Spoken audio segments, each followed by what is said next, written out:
Via Brooklyn Digital.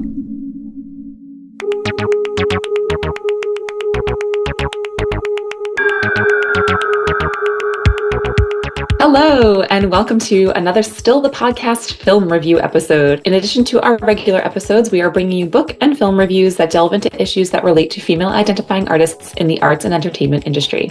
I'm Danielle Joy. And I'm Cori Hundt. And today, we will be talking about the film Wicked. And as the discussion continues today, spoilers may be revealed. However, if you are a musical theater nerd like Danielle and I, probably not that many spoilers if you've ever seen the play or read the book. So it might be safe, but take it at your own peril. Depends how seriously you take spoilers. Okay, this has to be a rate your own spoiler disappointment level. Anyway, if you don't want anything divulged ahead of time, please consider listening to another episode of our podcast and coming back here once you've watched the film, which you can catch in theaters as of the release of this episode. From Wikipedia, Wicked is a 2024 American musical fantasy film directed by Jon M and written by Winnie Holzman and Dana Fox.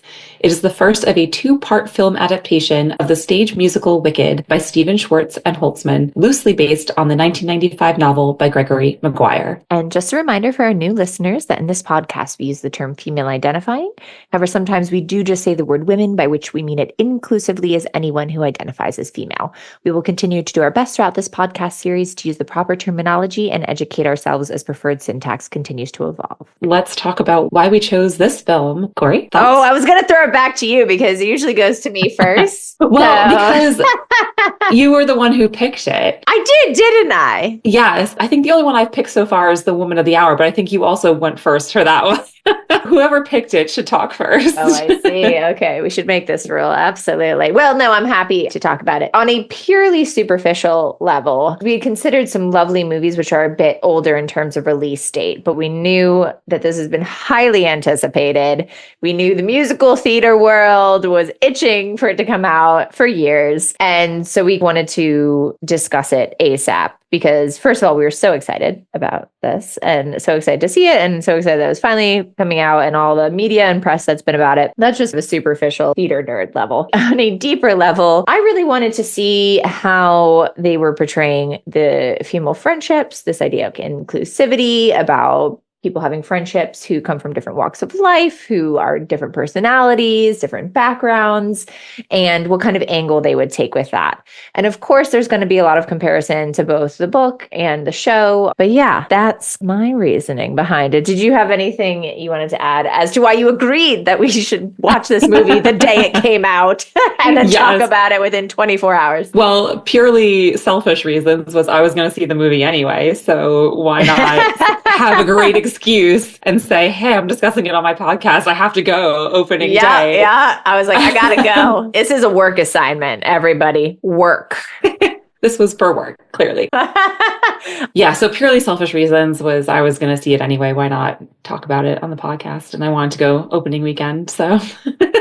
But also, I agree. It does have a really great theme of female friendship within the show. And I saw the Broadway play way back. I think I saw it 20 years ago. Yeah.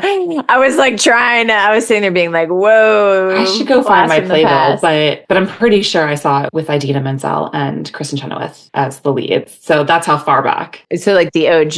Yes. I saw it with Eden Espinosa. Oh, and Megan Hilty.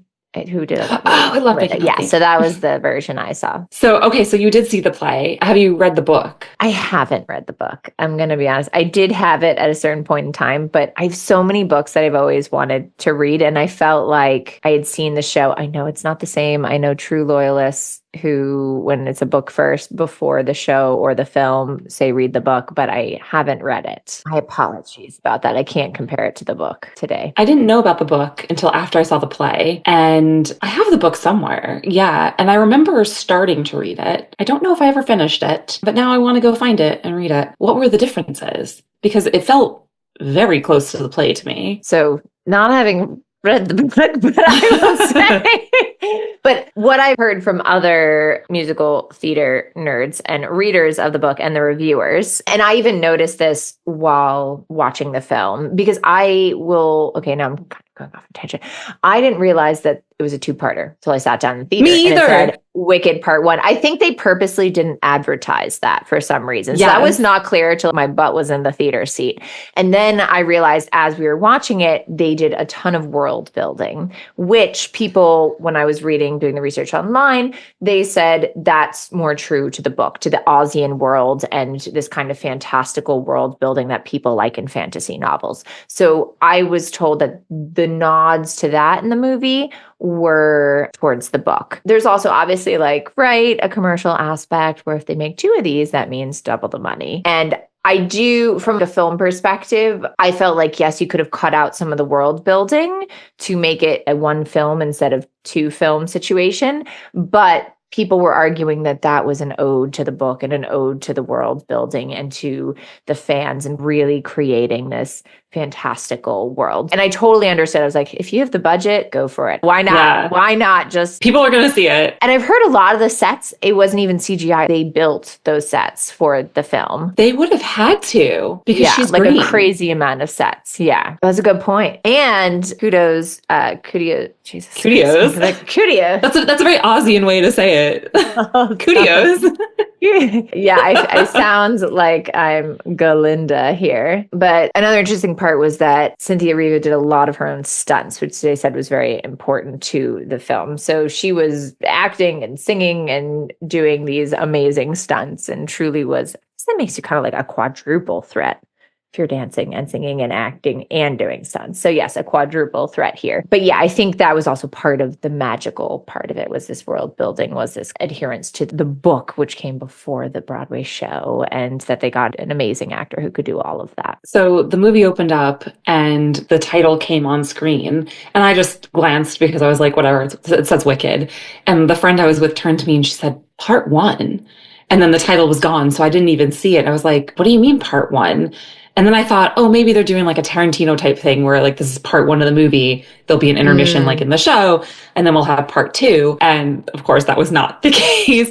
So the first thing we did when the movie ended was we looked it up, and the director said that it would have done a disservice to the story to cut out too much and try and shoehorn it all into one movie.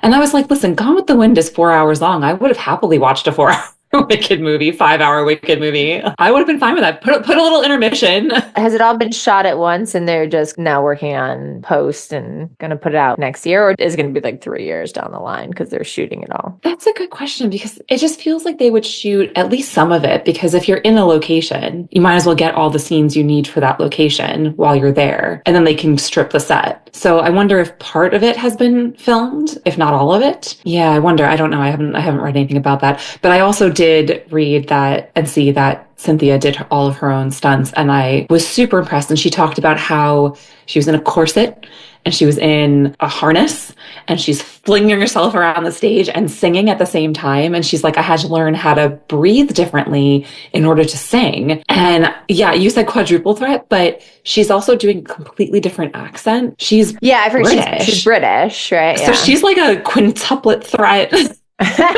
Cynthia, you're like a multi-million threat in our eyes. Yes. But also same with Ariana. I was pleasantly surprised at how well she portrayed Glinda. Some of the promos I saw, she was a bit, what's the word? Girly? Naivey. Yeah. The promos made her seem a little bit airy and flighty. And I was a little bit afraid that maybe she was trying to do like a Kristen Chenoweth impression. But the way she was so grounded in reality. And it reminded me very much of Betty White playing Rose Nyland on The Golden Girls. And there is my Golden Girls reference for this episode. And check, complete episode. Check. We can wrap it up now.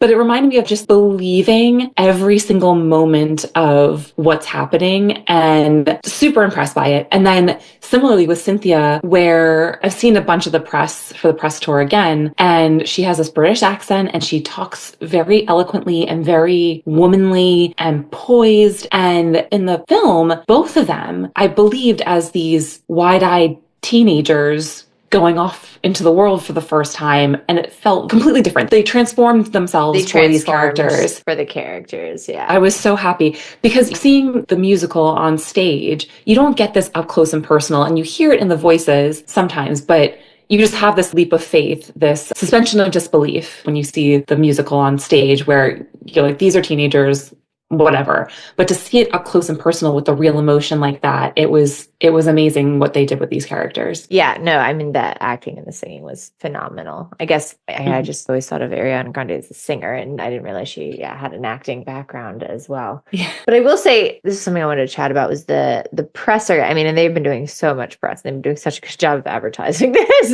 film. The advertising for this is insane. Yeah. I wanted to chat about how they really empower each other, and they have formed such a lovely relationship, it seems like, Ariana and Cynthia, and it's a beautiful thing to see. And I've even seen, in a very positive way, online content creators, not mocking's not the right word, but sort of like poking fun at their relationship and how they've formed this beautiful female friendship and how supportive they are of each other, to like, oh, you're beautiful. Oh, I love you. Oh, you're amazing. And they just sit there in these interviews and just totally empower each other, just talk about how amazing the other one is and how well they get along. And I think it's such a beautiful thing to see. And I think that is reflected in the relationship that you see on screen, the kind of chemistry between the two of them and the relationship between the characters and the harmonies they do together and the way their voices sound together. And just, I'm sure the time and practice that it took to do this film and accomplish the artistry of these two lead characters, they really went above and beyond for, and I thought they did a beautiful job with it. 100%. Their chemistry on screen was amazing. Particularly the Ozda's ballroom scene where Elphaba is dancing by herself and then Belinda comes out and dances with her, and the emotion between the both of them. This movie made me laugh. It made me cry. It was way funnier than I was expecting. I laughed out loud so hard at so many of the jokes I was not expecting. Were there a lot of people in the theater with you? I'm just wondering from the audience. Okay, yeah, mine was pretty empty. The friend I went with and I are musical theater people, and we were saying after the show that we are shocked that we found each other because there are no musical theater people around us, clearly, because the theater was empty. Oh, interesting. Opening night of Wicked, the musical. I said to her, I was like, are we singing? Are we gonna sing along? Like, what are we doing? So like, I was sitting there mouthing all the words. Yeah, totally. I don't know if she was, but yeah, there were hardly any people in the theater. There were a bunch of kids, which great, but it was a bit scary at points. But yeah, sorry, the female friendships in it were amazing. Yeah, and that was a real reason why I wanted to kind of chat about it on this episode too, just because having seen the press circuit and everything, the way they lifted each other up, and I just want to see how that translated on screen, and especially in these iconic characters, and how that worked with the singing portion of it. I thought they did a great job of, right, because the whole idea behind musical theater is you sing when there's so much emotion, you can no longer talk, you have to sing. That's the next obvious choice. And they did a great job of integrating when they were talking like into song. It wasn't, because sometimes in musical theater, especially film versions, you're like, and now for a song. Yes. Okay. But it felt very, very natural the way that they moved from talking into the singing, which I think is a hard thing to accomplish effectively. So I thought they did, especially on film, because sometimes live actions of musical theater can get a little wonky. But yeah, so I thought they did a beautiful job of integrating the book and the lyrics together, so it wasn't weird in those moments of transition. You texted me and said that you had a take on this that you wanted to discuss in the podcast. What was your take? Okay. Now here's the thing. I thought I was going to leave this being like friendships, diversity and inclusion, the underdog. Danielle, I left thinking about one thing. I think, and keep in mind this book was written in 1995 and the show's been open, since the mid 2000s. This was a slap me in the face allegory for Donald Trump. 100%. I left thinking of nothing else. And you know what? I hadn't seen the show in 20 years. I've obviously heard the music a ton, listened to the music a ton, but I only saw the show once, like probably 20 years ago. I saw this and I was like, oh my God, he's the Wizard of Oz. Obviously. Smoke, mirrors, reality television star. And the line, I think it was Jeff Goldblum said, all you need is a common enemy.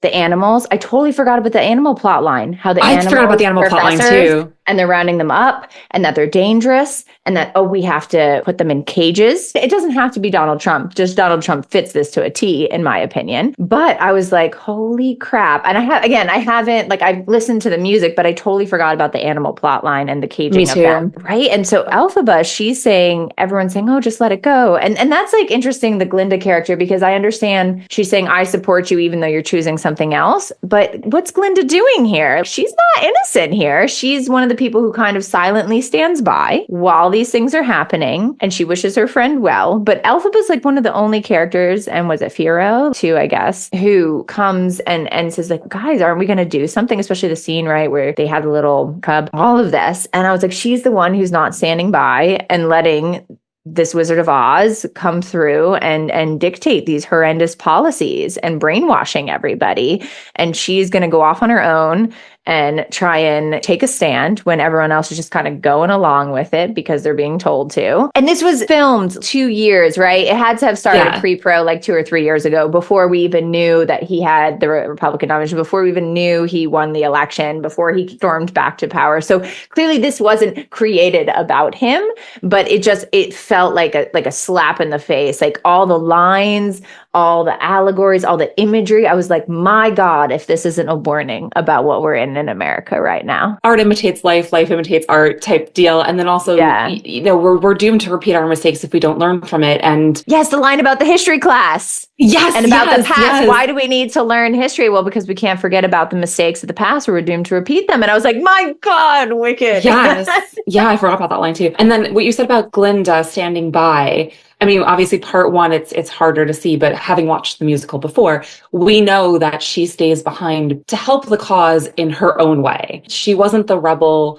She was able to use her popularity to make good at the expense of Elphaba, but Elphaba almost gives her permission to do that in the I Hope You're Happy song. She knows what's going to happen. Elphaba knows what's going to happen. She's going to be the villain, and she's telling Galinda, I know what you have to do. Go do it, but do good with it. And they both think they're doing good in their own way, which to me is also a great villain origin story too, because the villain never thinks they're the villain. They always think they're doing the right thing.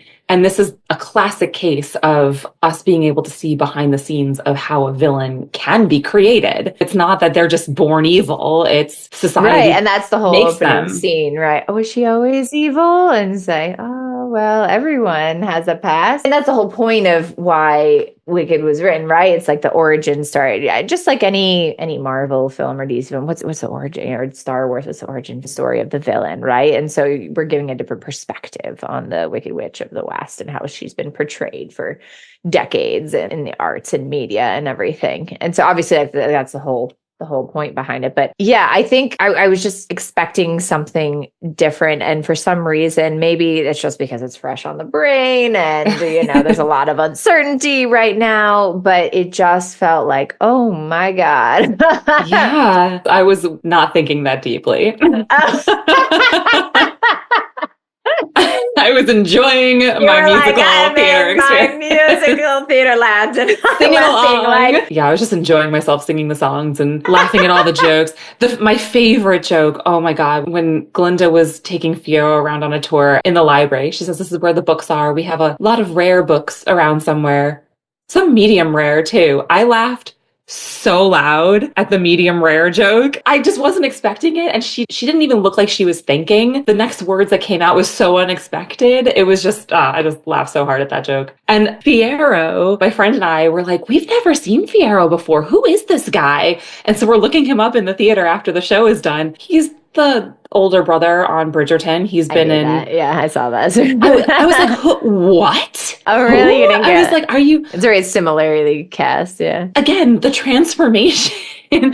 Like no British accent, but he just looked completely different. And this like musical theater dancing guy was the older brother on Bridgerton, this tight, reserved Regency era gentleman. And I was blown away. I just saw an interview that he was doing about how he was allowed to have a casting request for Wicked.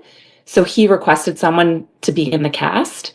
and it was his horse from Bridgerton. So he wanted his horse from Bridgerton to be his horse on Wicked. Oh my I thought that was so cute. That was so adorable. Cute. Oh. And that also just reminds me of all the little nods that they had to the Broadway show, to Wizard of Oz. Kristen Chenoweth. Yes, so that was one of my spoiler. Oh yeah, that's a spoiler. I had no idea. They kept that way under wraps. And they come on, the first person I saw was Idina.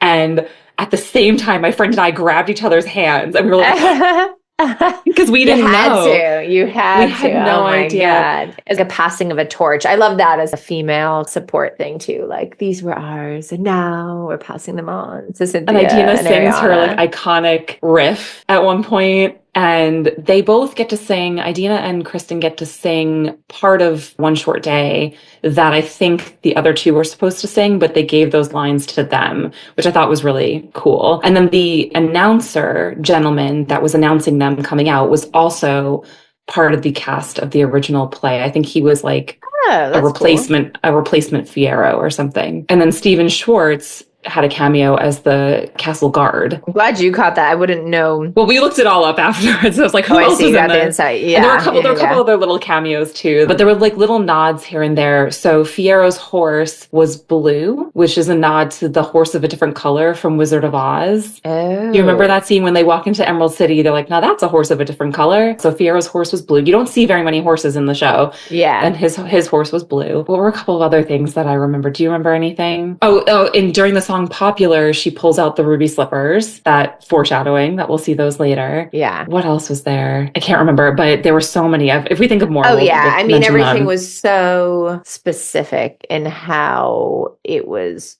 designed and portrayed. I mean, you just think like, my God, the production budget. What was the production? I bet this is $145 million. I wonder if they'll make it back this weekend.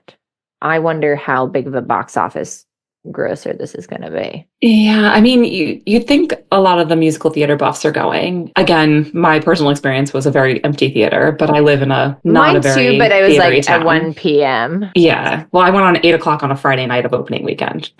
Yeah, that is more suspect. I was kind of hoping for the crowd to be singing. I really would have liked that. I'm just going to quickly quote the Hollywood Reporter, and it says, Wicked heading for record $120 million opening. So yeah, they'll just, be a little short, but next weekend they'll probably be there.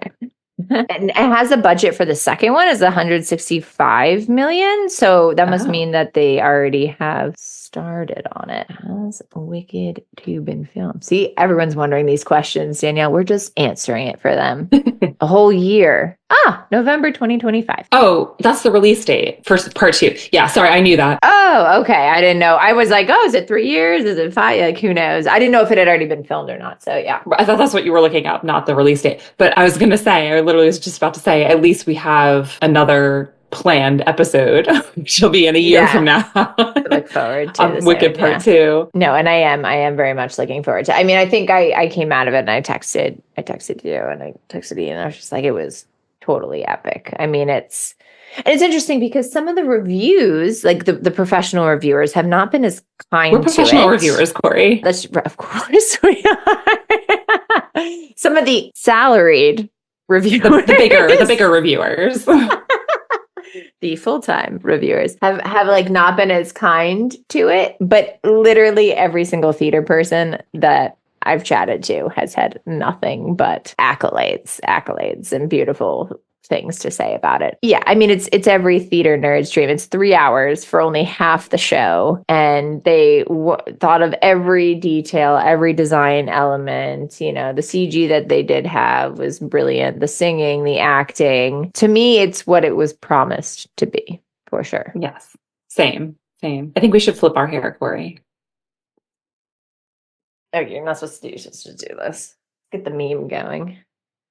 You really need to wear pink. I know, we should have worn pink and green. We should have changed. But yeah, I'm excited. I'm excited for part 2. Me too. I can't wait. And I think that probably brings us into our moment of stillness for this episode. What do you have to say? I knew you were going to do that. And I was like, I can't make you go first again. I don't know. I mean, we talked about it a little bit, which is the female friendships. And I think how important it is to not judge a book by its cover, and how we don't always know the real story in everyone's lives. We don't know everyone's story. We never know what everyone's been through or going through, and we need to give people grace throughout life. I love that. I was either going to go with that, but you did it. So you did so beautifully.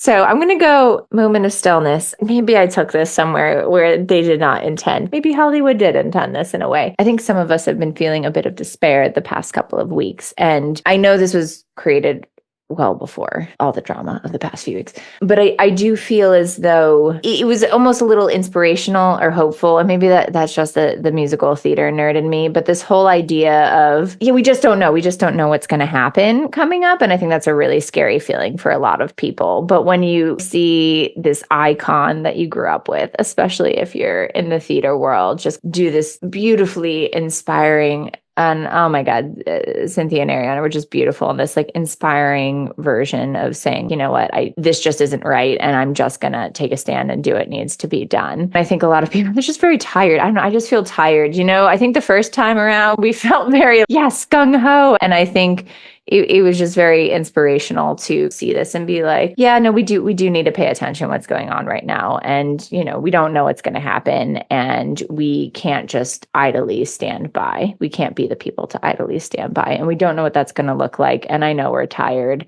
but it was inspirational in that way about being like, yeah, we're just going to have to pick our bootstraps up at some point and, do what we have to do. And that was, I don't know, for some reason, it was a little beacon of hope in an otherwise dark time. That's how I felt. But maybe I took this film in the completely wrong direction that it was intended. You clearly had an emotional response to this based on your lived experience and what's going on for you at the moment. So, but Cori, I guess that's art, I hope you're right? okay, Cori. I hope you're okay. I hope you're happy. I hope you're happy. Yeah, I mean, and maybe that's what art is, right? To take and interpret it in your own way for what's going on in your life. And maybe I just needed a little I think I just needed some inspiration at 1 p.m. in the snowy rain, in the dark theater, sitting solo by myself in like a pretty much empty theater. I think you went by yourself too. Oh, I'm sorry. Yeah, it was 1 p.m. on a Friday. We had to record today. Yeah, I needed some inspiration, and it was the inspiration I needed. And I hope you listeners can go out there and be inspired, you other musical theater nerds. Just have, a little hope in an otherwise wacky time we're living in. And a little uncertain time. I do have one more thing that I saw today that I just wanted to read as just like a little button to our episode. This looks like a screenshot. I think I saw this on TikTok, but it's a screenshot from X. The person's name is Kels, and they are at Kelsey so KELSEYUMMM. I just want to give them credit because obviously I saw this and I'm taking their words. Shout out Kelsey M. And she wrote, I can't wait till the end of Wicked Part 2 when there's an end credits scene zooming in on the witch hat and Alexander Hamilton picks it up, signifying the beginning of the MCU, musical theater cinematic universe. Yes. From your lips, let's go to the musical theater god's ears. Let's go. How amazing would that be if we started having crossovers? Oh my God. Well, when we talk about supporting these films with female leads, and this passes the Bechdel test. It does. Showing up, for the female Ghostbusters, all these things. It's important. And let's do it. Let's see more of it. I'm here for that. On that note, this has been Still the Podcast Film Reviews, a Via Brooklyn digital production. Be sure to check out the current and past seasons of Still the Podcast for free on Spotify, Apple, or wherever you listen to your favorite podcasts as well. And finally, follow Still the Podcast on Instagram and Threads at Still the Podcast for updates on new episodes and continued discussions. Also, if you have any suggestions for future episode topics, or if you'd like to be a guest on the podcast, please feel free to drop us a line on social or submit the form on our website, viabrooklyn.org. Until next time. Via Brooklyn Digital.